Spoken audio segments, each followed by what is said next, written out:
Ed ora il secondo appuntamento con la rubrica 3 minuti per la tua salute, in compagnia del dottor Madeschi e della dottoressa Zanon.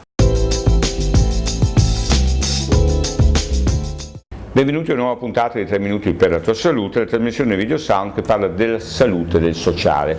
Come vi ricordate, la settimana passata c'era la dottoressa Zanon, presidentessa del Rotaract. Oggi l'abbiamo qui perché gli facciamo spiegare quali sono i service, cioè i servizi che il loro club svolgerà quest'anno sul nostro territorio. Sì, allora, come ogni anno, prima di tutto l'ultimo weekend di gennaio avremo il banchetto per la vendita delle arance della salute, il banchetto dell'AIRC.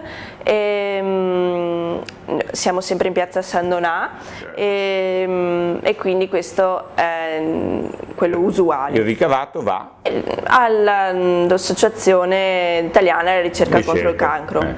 Il primo service sarà il service dell'hospice, nel quale porteremo questo sentimento di amicizia, di condivisione, di fraternità con noi soci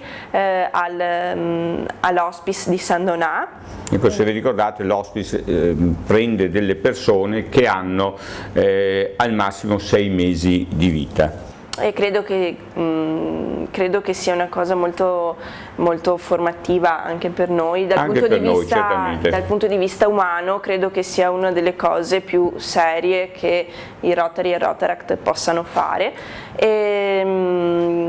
Poi c'è quello della sensibilizzazione al melanoma, ecco, di cui abbiamo parlato a lungo. Voi però, non l'avevamo detto, come parteciperete? Noi parteciperemo attivamente con presenza nel Veneto orientale, in una giornata nella quale pubblicizzeremo questa campagna di sensibilizzazione allo screening del melanoma, e con volantinaggio e anche con presenza con dei gazebi in tutti i comuni del Veneto orientale.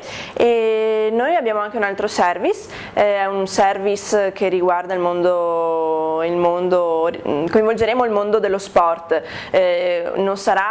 Dobbiamo ancora decidere esattamente quale gara bandire, però crediamo che non sia sicuramente una gara di box o arti marziali, sarà probabilmente una gara o di nuoto o di canottaggio, un torneo, è in fase di decisione il tutto, e vogliamo dare la possibilità ai vincitori di partecipare a un RILA, ogni anno il RILA itinerante. Ecco, dica però cos'è il RILA itinerante?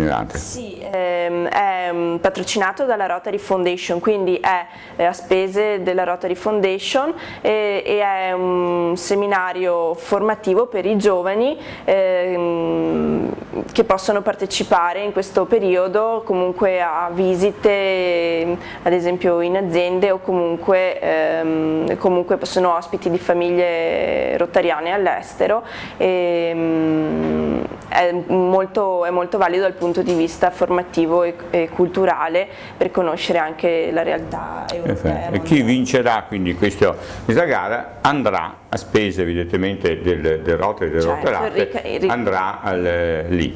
Ecco, come vedete il Rotaract è un po' il fratello, in questo caso la sorella minore, che agisce sul territorio, portando sicuramente dei benefici in modo particolare per quanto riguarda il sociale, anche se ci sono degli elementi formativi e culturali molto importanti. Con questo ringraziamo la dottoressa Francesca Zanon. Tenete gli occhi puntati sempre sulla nostra trasmissione, perché sarete messi al corrente delle novità sul sociale oltre che per la salute. Arrivederci la settimana prossima.